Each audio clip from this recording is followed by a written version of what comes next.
Hi, my name is Irene Alexander, and I'm the founder of Adored for Life, where I reach out to wives and moms and share some amazing tips on how to keep your marriage great.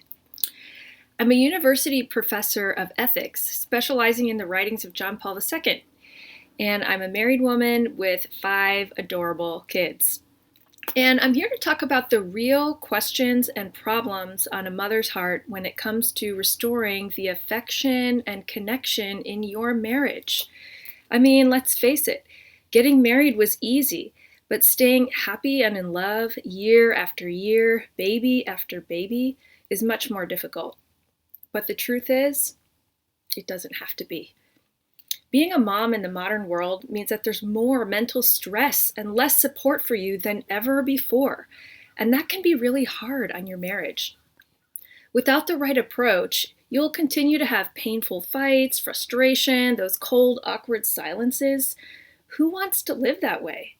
Not to mention, your kids don't want to see their parents live that way either.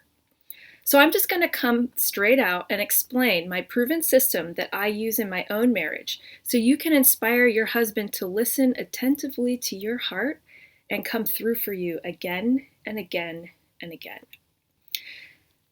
In this Ignored to Adored intro class, I'm going to share with you what's the real cause of marriage pain and outline the key steps to fixing it, so you'll never have to experience the emotional exhaustion of fighting with your husband again. No more stonewalling or having moody, angry, depressed husband all the time, and certainly no more screaming matches, which some experts like Dr. John Gottman think is perfectly normal. You won't have to have emotionally exhausting conversations with your husband about the problems in your relationship, or learn ineffective skills like rephrasing your grievances in an I statement instead of blaming your partner. Instead, this system is going to focus 100% on creating more of what you love and want in your relationship, feeling happier, getting more help, more affection and connection, having a husband who just can't wait to make you happy. You'll learn exactly what to say and do to increase the intimacy and tenderness in your relationship, even with kids, because let's face it, they're super cute and adorable, but can definitely add a layer of stress too. I have my 5. This is the same system that I used to overcome the problems that I had in my relationship, where communicating with my husband was sometimes a struggle, and where getting more of what I wanted would likely turn into an argument. Before I started using these 7 secrets of complementarity, I felt that either I had to compromise or do everything myself, or otherwise risk a really painful fight. But not anymore. Now my sweet hubby goes out of his way to make me happy and remembers to do the things I love without my nagging or reminding him. It is really amazing.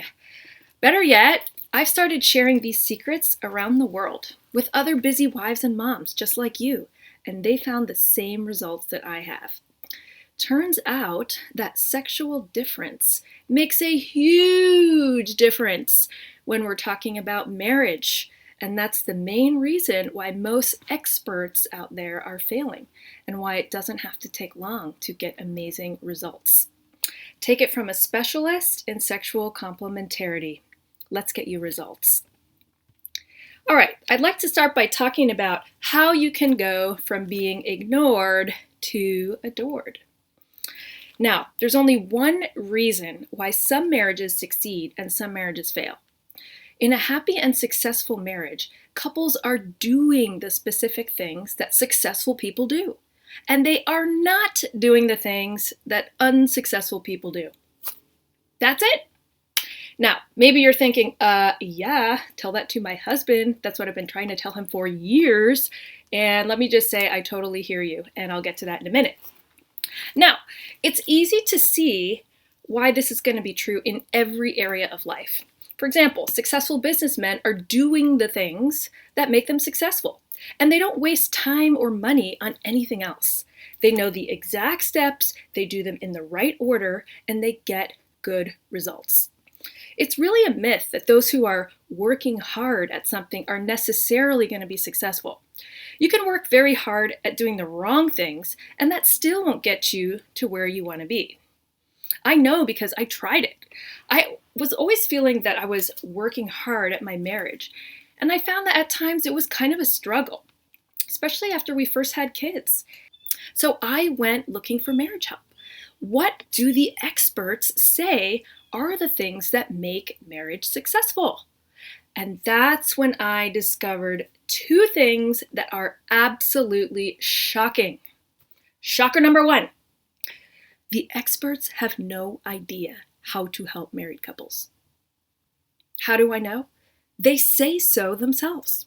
For example, Dr. William Harvey, a licensed psychologist, found that despite all of his education and training, quote from his book, almost everyone who came to me for help got divorced, end quote. He found that, quote, most of the marital experts in America were also failing. In fact, it seemed like marriage counseling made couples more likely to divorce, end quote. It's from his book, His Needs, Her Needs. Wow, shocking.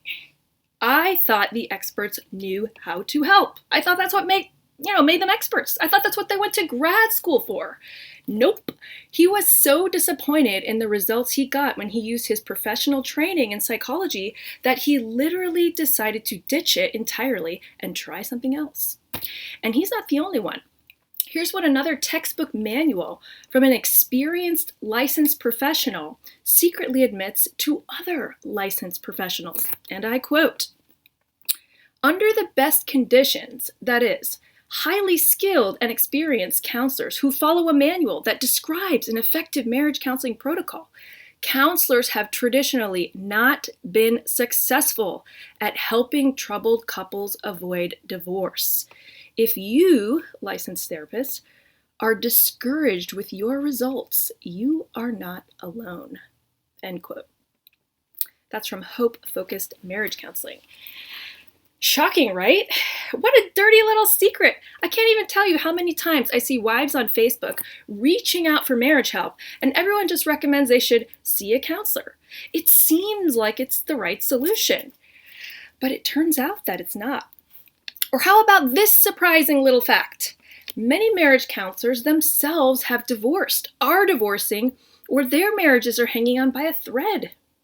I was especially surprised to see Harville and Helen Hendricks admit that they, the marriage experts, were also on the verge of divorce. And I quote from their book, The Happy Couple's Secret, quote, we kept trying to make it work and sought out the top relationship therapists in New York City.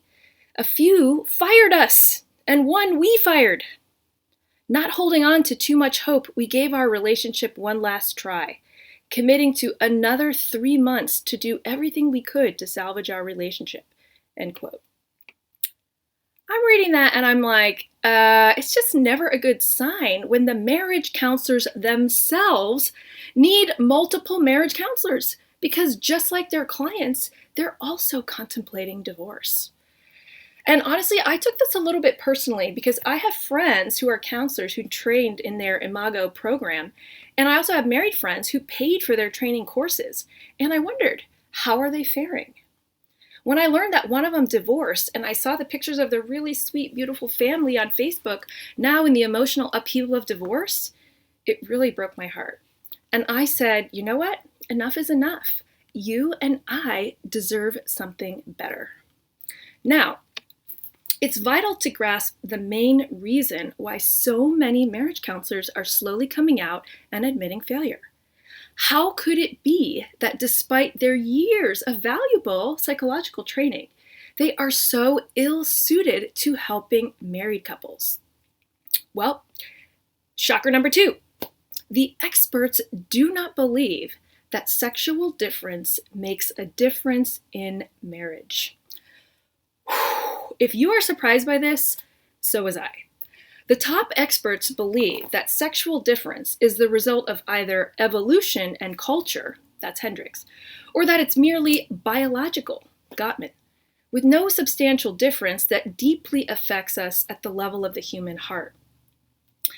There's also Dr. Sue Johnson of the Emotion Focused Therapy School, and she works so hard to accommodate same-sex couples in her counseling practice that she cannot, in principle, attend to the one thing that is unique to married couples: sexual difference and complementarity.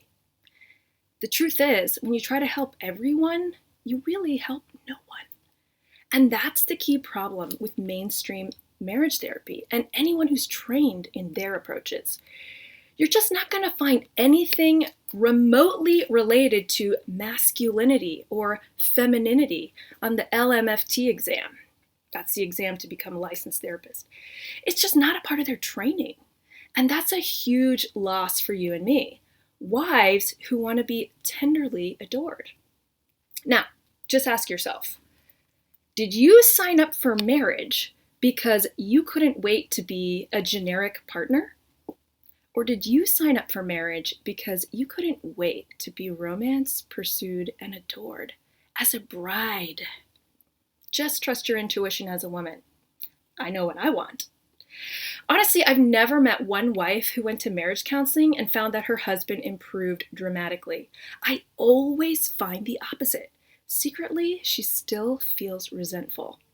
And often that hopelessness leads to depression. It just deprives her of the joy of life, and that's such a huge loss.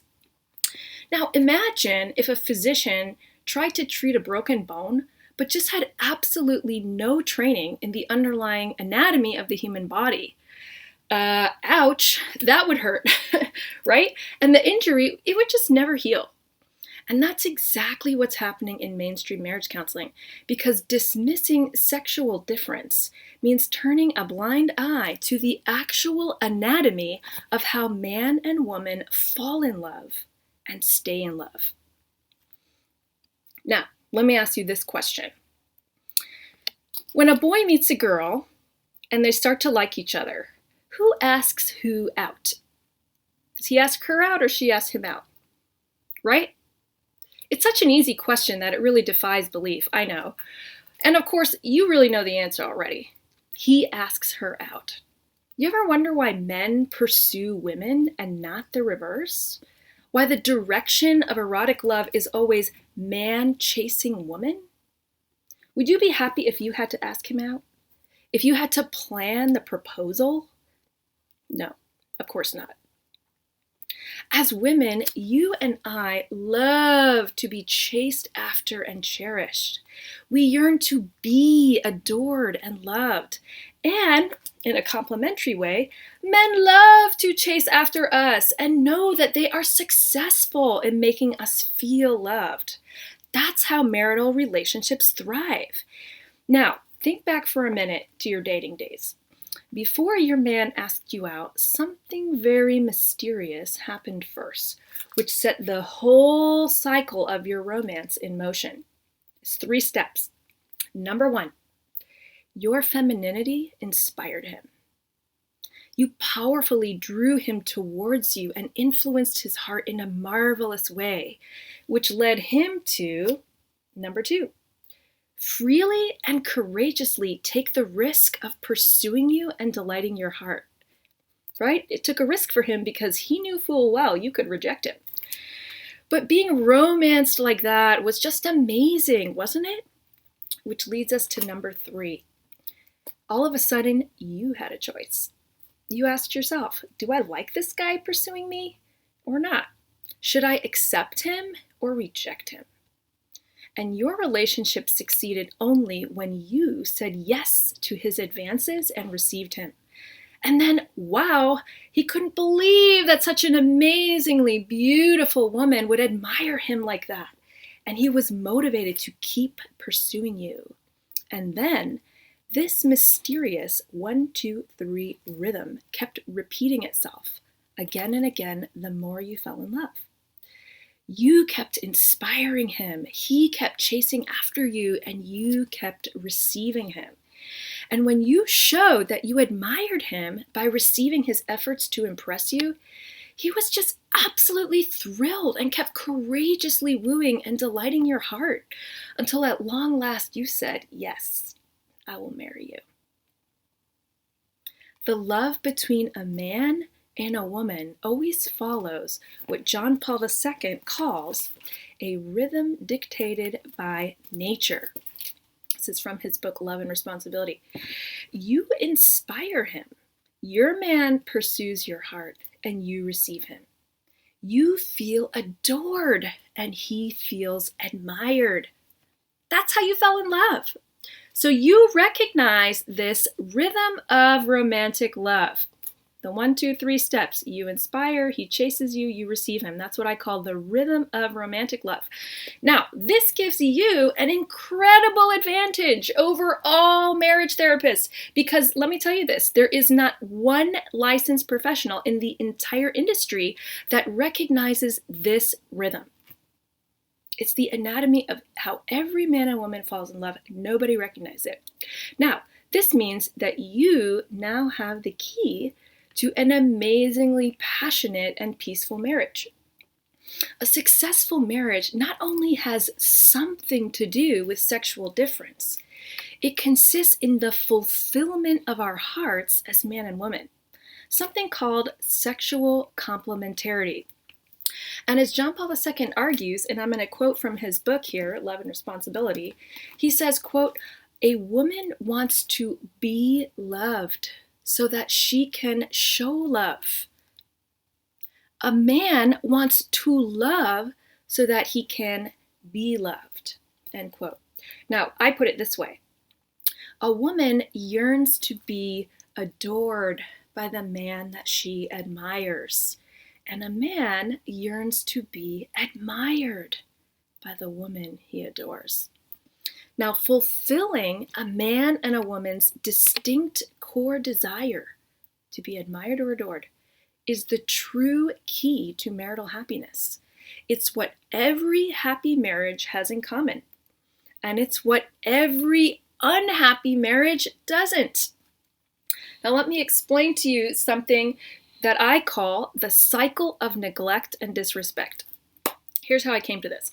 When I started comparing the expert literature from all those therapists I mentioned earlier, when I compared their literature with John Paul II's insights, I began to notice a pattern in all distressed marriages. Men had certain complaints about their wives' nagging, criticism, control, lack of appreciation, and not enough sex. Women, on the other hand, had complaints that their husbands were selfish, didn't do as much as they did, didn't listen or give enough attention, affection, and tenderness. They'd also complain about how emotionally withdrawn or how harsh or stubborn their husbands were. Looked to me like men and women's complaints were largely sex-specific, but this pattern totally eluded the experts.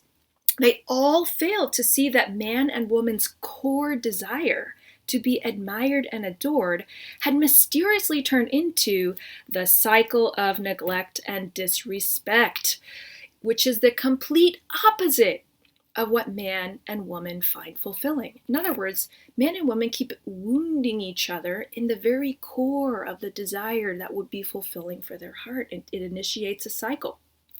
She feels neglected. Right? Think about whatever your complaints are, your number one complaint about your man.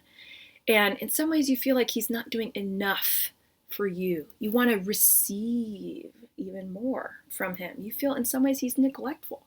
Maybe it's over money. Maybe it's over parenting. Right? On the flip side, he feels disrespected. So I'm going to share some examples from couples who went to therapy with the so-called experts. For example, Katie complains her husband works all the time and doesn't spend enough time with her. It's for one of Gottman's books. Dara thinks Oliver doesn't do enough housework, and he complains that she nags him too much. Also from one of Dr. Gottman's books. Melanie wants Stuart to tell her that he loves her, but Stuart checks out of the relationship because Melanie is too critical.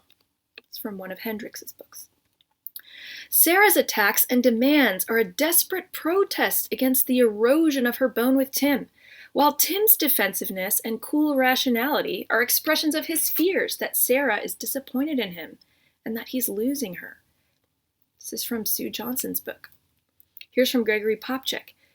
Michael complains he can't do anything right because his wife is constantly criticizing him about everything he does. Another example from Popchak. Trey quit marriage counseling when his therapist suggested that Jenna was not the real source of his angry outbursts.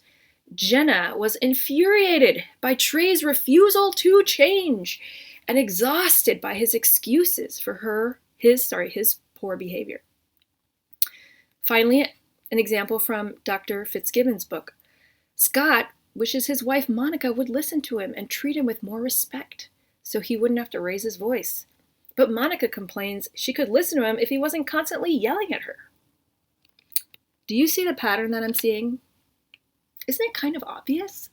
She wants him to pursue her, to help her, to treat her tenderly, to listen to her desires instead of checking out of the relationship. But he feels that she's too critical and disrespectful, and as a result, he will either stonewall, mean emotionally shut her out, don't speak to her for days, or explode in anger. Have you ever experienced that? You're not alone. In every hurting marriage, man and woman's core desires to be admired and adored have fallen into the cycle of neglect and disrespect. The more a wife tells her husband how he's been neglectful and needs to improve, the more he feels criticized and disrespected, and he reacts by either getting angry or shutting down. And since this reaction is obviously displeasing to her, she very easily loses her admiration for him. Then her palpable disappointment in him completely demotivates him from pursuing her desires. So she feels neglected even more. Then the cycle just repeats itself, woman trying to get more from him, explaining all her problems, what he's doing wrong. He just doesn't respond, and it's like an endless circle until their intimacy is entirely destroyed. What every unhappy marriage has in common is that he doesn't feel admired and she doesn't feel adored. And not only do their core desires as man and woman remain completely unfulfilled, each spouse feeds into the opposite of what would be fulfilling for the other, neglected and disrespected, instead of adored and admired. Now, all the marriage experts I just cited above have worked with couples for decades, and not one of them has so much as even noticed this very obviously sex-specific pattern. Or if they did, they immediately dismissed its significance. I mean, heaven forbid the empirical data calls their own politically correct ideas into question. But once I realized this shocking fact, I could no longer in good conscience keep quiet about it, because you and I deserve so much more. Now, here's an interesting discovery from the data. Women initiate most marriage conflicts. 80% of the time when there's a conflict, it's the woman who brought it up. Right? Am I right, ladies? Now, the key question in restoring marital intimacy is this. How does the cycle of neglect and disrespect happen in the first place? How does it happen? So I'd like to cite one crucial fact I discovered from Dr. Gottman's research that he has observed now for over 4 decades. Okay, so he's been sitting on this information. And I quote from his book. After 42 years of research, I have noted that most marriages, including healthy, happy ones, follow a comparable pattern of conflict in which the wife, who is constitutionally better able to handle the stress of conflict, brings up the sensitive issues, and the husband, who is not as able to cope with it, will attempt to avoid getting into the subject. He may become defensive and stonewall, or he may even become belligerent or contemptuous in an attempt to silence her. End quote. Now, when I read this line, I literally just threw his book across the room and I put my head in my hands and I just sat down for a long time, totally dumbfounded. Because after 42 years of empirical research, it's longer than I've been alive, which confirms a sex-specific pattern.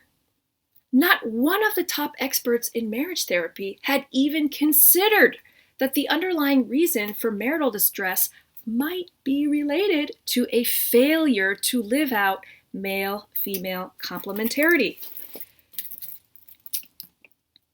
By the way, this is the name of the theology of the body. It's actually called man and woman. He created them. This is the central idea that John Paul wanted to share with our culture. It's the number one thing people are leaving out.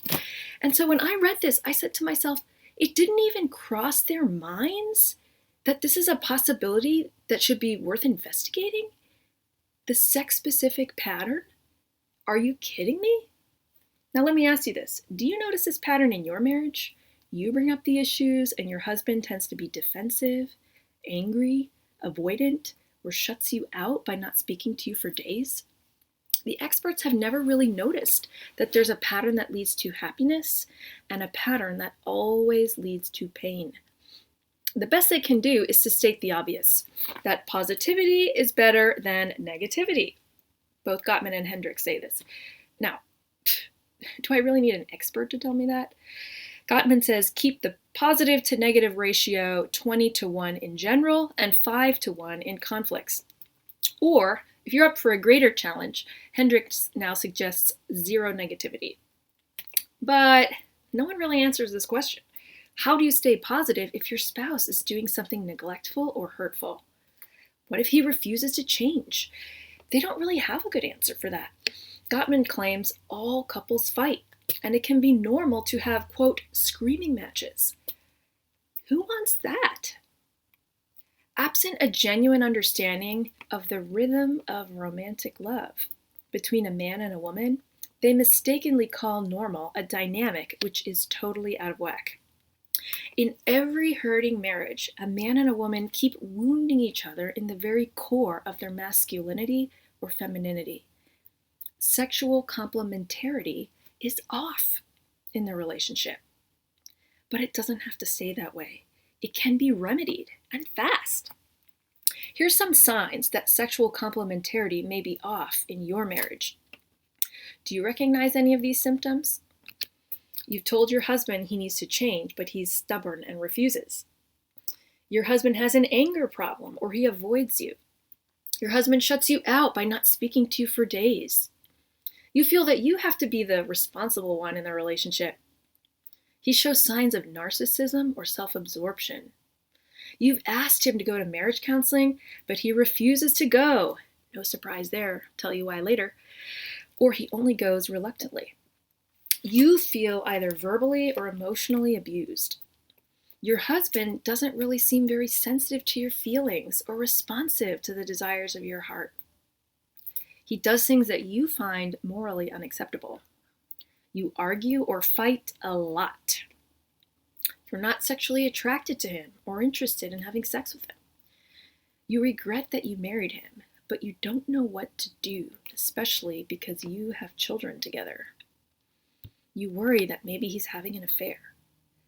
Finally, maybe you wonder whether God calls some people to divorce, because there's just no way he would want you to be living in that constant emotional distress and feeling so completely overwhelmed by sadness.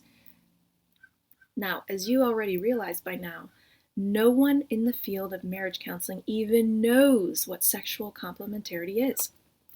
Because they have zero training in this area, they don't realize that the advice they give often works against the natural rhythm of how a man and a woman fall in love and stay in love. It's kind of like trying to ski uphill, which is completely exhausting and no fun at all. No wonder there's so little progress. Whenever they encounter these symptoms, they just continue to fall back on the same ineffective advice, which doesn't ever give you the result that you're looking for. Or they tell you that screaming matches and fighting are perfectly normal, which is kind of like saying broken bones are perfectly normal. But what if there was something you could do to turn the whole relationship around? It would be worth a shot, wouldn't it? Because if you divorced your man without ever trying the 7 secrets of complementarity, you would never be able to know with confidence that your man was utterly incapable of having a good marriage. You'd always have that sort of unsettling feeling in your gut.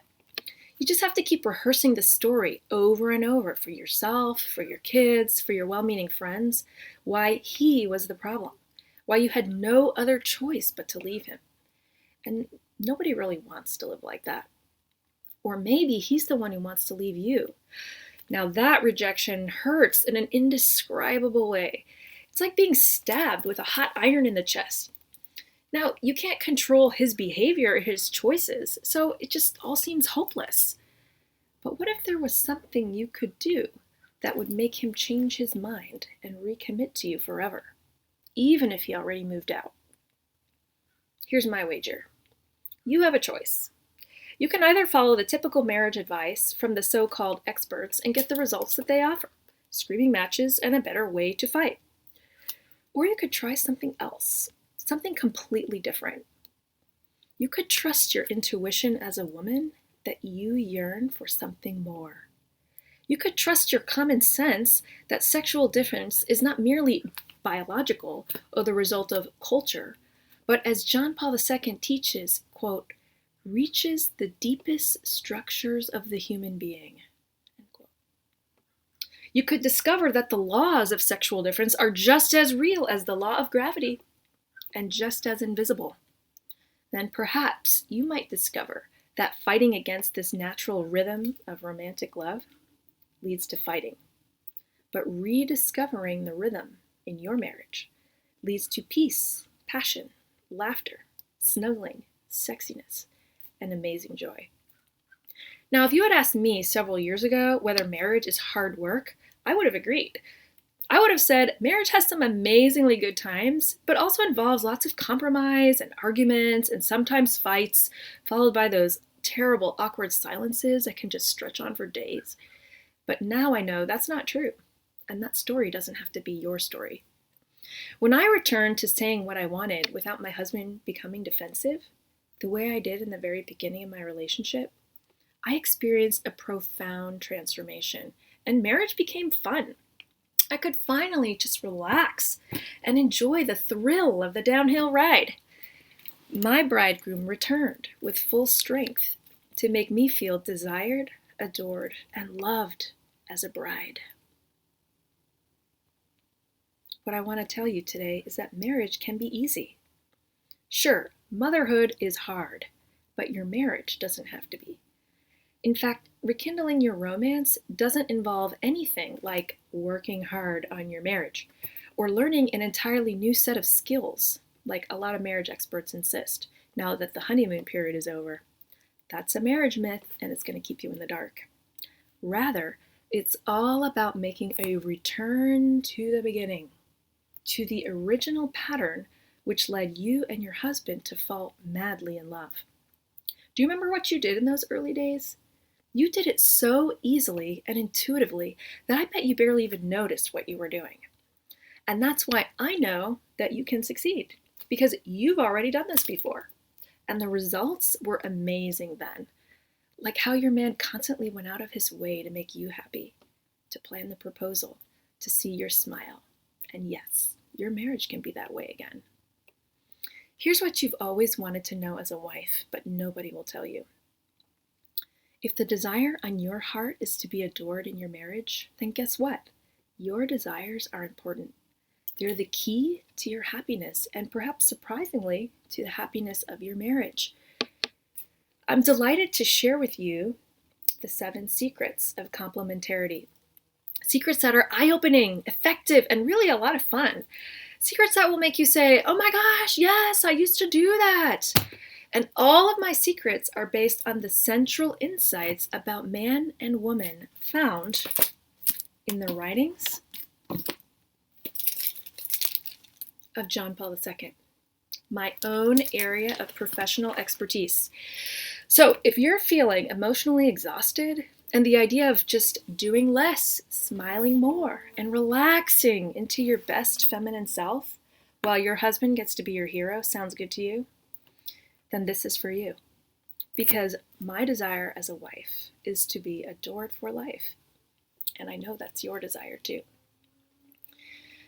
Keep following, because in this program, you'll learn the surprising answers to the question that you've always wondered as a wife, but nobody will tell you. like how to get back to feeling more like a woman after becoming a mom, how to get more household help so you can relax and feel at peace, how to inspire your man's affection, how to completely eliminate fighting with your husband. Surprisingly, why putting your spouse first has never really led to the intimacy and romance you've been craving, although it sounds like good marriage advice. How do you get your husband to listen to your perspective on your marriage issues and go out of his way to make you happy? How can you inspire him to attend to your feelings and caress you with more tenderness instead of trying to solve your problems? Can I get an amen on that? Beautiful section in John Paul II on tenderness, where he says that women have a much deeper need for tenderness for 4 very significant reasons. I'll show you exactly how to do that. Finally, how to get him to apologize without having to tell him. And last, what to do when having sex just isn't that sexy. So let's get started. Here's what I'm going to cover in my program. First one, the mystery of femininity in romantic love. Rediscover why, as a woman, you begin and complete the cycle of intimacy in romantic love. Girl, it's a part of your feminine genius. Claim it. Next, what to do when your husband needs to improve. Find out the number one mistake that all wives make that's driving your man away. And yes, I did it too, mea culpa. And I'll show you how to restore your connection fast. Number 3, if mama ain't happy, ain't nobody happy. Discover why the advice that some of the top Catholic marriage counselors give is completely backfiring for moms, and what you can do instead to boost your mood and inspire your man's affection at the same time. Heck yes. Here's another question. How do you get your husband to do things? Isn't it the $1 million question? Discover why the advice that the top secular marriage experts give on communicating your needs leads to arguing and fighting, and just how easy it is to drop that lame advice and inspire your man to give you the love where you want it most. Find out in another chapter, what's the number one way to love your man? I've already hinted at it. But it's really no stretch to say that the happiness of your whole marriage depends on knowing this amazing secret. It's what every happy wife always does, and it's what every unhappy wife always doesn't. Next, I'll lead a session on where all conflicts come from and why it ain't right to fight. So, totally stinks when you feel like you just can't agree on anything. There's bickering and arguing, maybe sometimes fighting. It can just lead to you feeling sort of hopeless. Watch as I show you how to inspire your man to use the best of his mind to come through for you, while you fulfill his heart at the same time. 0 fighting. It's literally miraculous and life-changing. And the experts have never discovered this secret because they pay no attention to sexual complementarity. It's a bummer for them, but it doesn't have to be for you. In another session, I'll lead on what's the essential ingredient to getting adored. This is hands down the absolute easiest way to transform your marriage so that your man will keep going out of his way to do the things that you love and to make you feel cherished. Hint, it has something to do with your distinctly feminine genius. Next, I have a session on why women need tenderness and how to get it.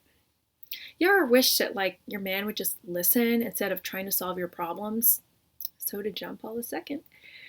He taught that women have a much deeper need for tenderness for 4 significant reasons, and that wives have a, quote, special right to this tenderness in marriage.